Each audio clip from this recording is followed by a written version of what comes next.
Hi guys, White Davy here. Welcome back. In lesson 1, we looked at how you can identify your ideal client. What are their goals, their dreams, their pain points, and their desired outcome?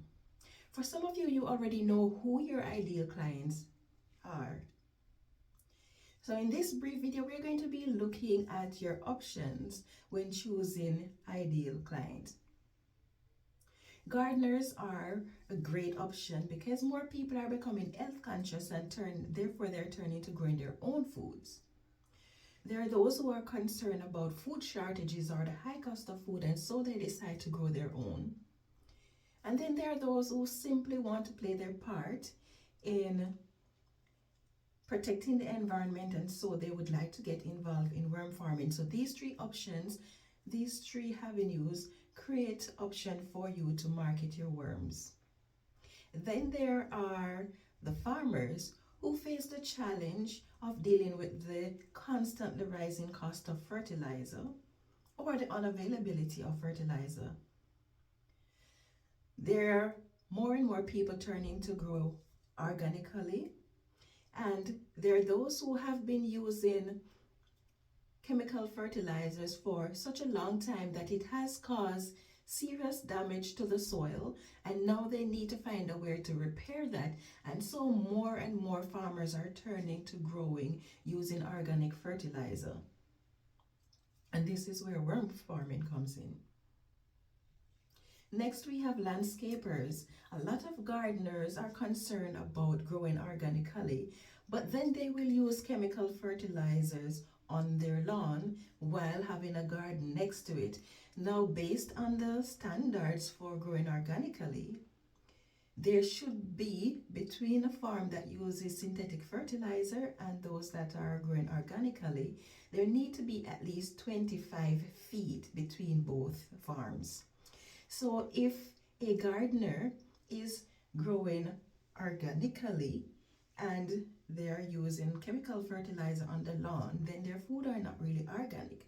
Therefore, this creates a need for organic fertilizer, and this you can provide in the form of worm tea or worm castings. So this is another avenue or another option for choosing your ideal client. Then there are the commercial worm farmers, or the commercial greenhouses, that is. Commercial greenhouses can either purchase your worm castings to use to grow their plants, or they can become a supplier. Or you can also partner with them where you sell your worms through them. So this is another option that you can look into. And then we also have pet shops and pet owners. Pet shops carries pet that eats worms, so you can supply them with worms for their pets that they are selling, or they may want to have their own worm farm to feed these pets. Homeowners are the same. They may be looking for a steady supply of worms, or they may be looking to get a worm bin of their own started. So this is the next option. Homesteaders who raise chickens. Chickens love to eat worms, and these worms are loaded with protein, which is excellent for the chickens.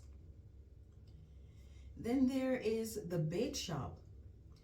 Some bait shops have difficulty finding a steady source of bait worms, and there are those bait shops that would like to raise their own composting worms, and so this provides another venue where you can supply your worms. Then we have the fishermen. More and more people who enjoy fishing are now turning to raising their own fishing worms, or some are looking for a steady supply. And usually when people go to the bait shop, they pay a lot of money for a small quantity of worms, and so some of these fishermen or people who enjoy fishing are looking for the supplier or the people who raise the worms, because then they can get it at a discounted price. They don't have to deal with all of the markup that comes from buying it from regular bait shops. And then we have the garden centers. And a lot of these garden centers will use the castings on their plants, or they will sell these castings. You can also find out if they would like to partner with you to market your worms. And then that takes us to online marketing. I seem to have a tongue twister today. That's okay. I think you still get the point of what I'm saying. Yes, so you have the online marketing. Whether you're going to be doing online marketing within your region or nationally, that is entirely up to you. But this is another avenue that you can use to market your worms. So you could be selling to individuals online, or you could be marketing to commercial entities. And that also brings us to the final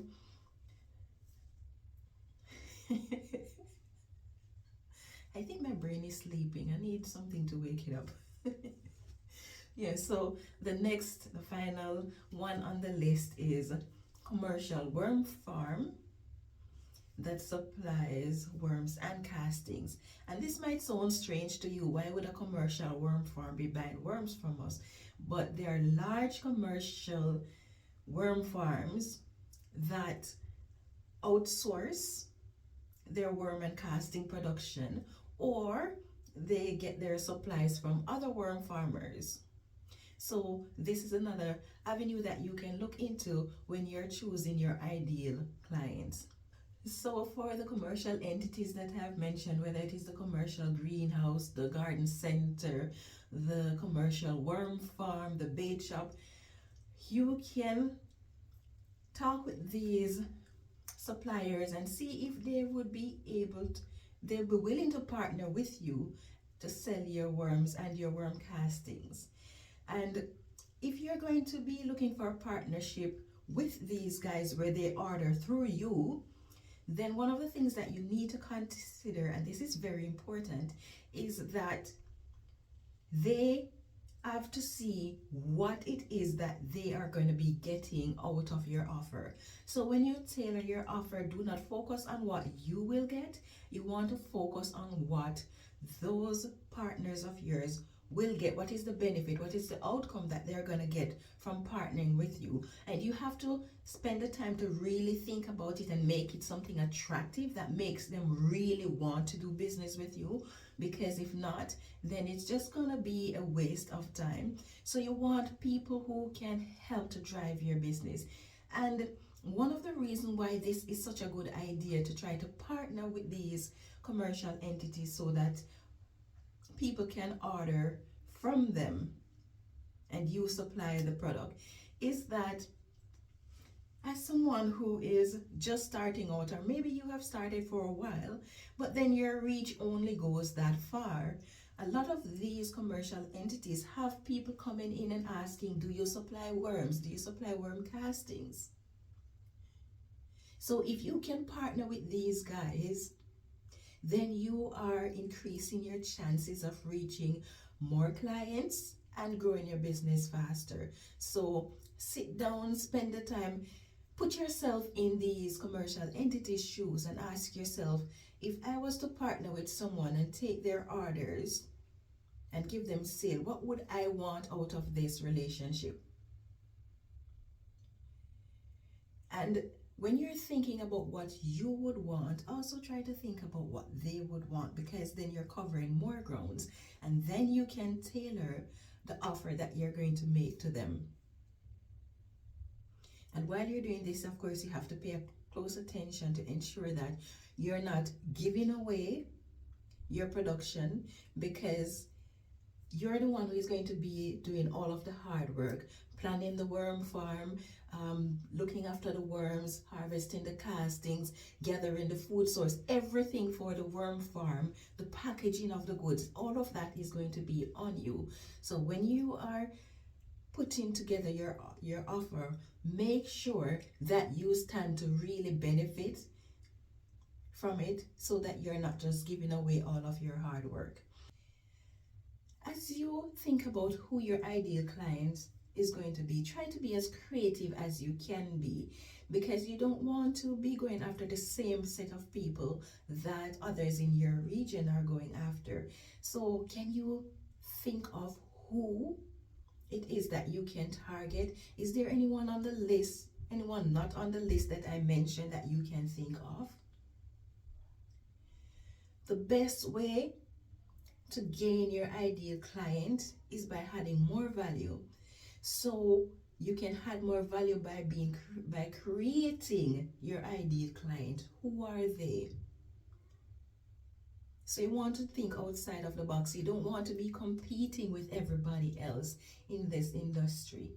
So be as creative as you can be, so that you can have a strong footing in this industry.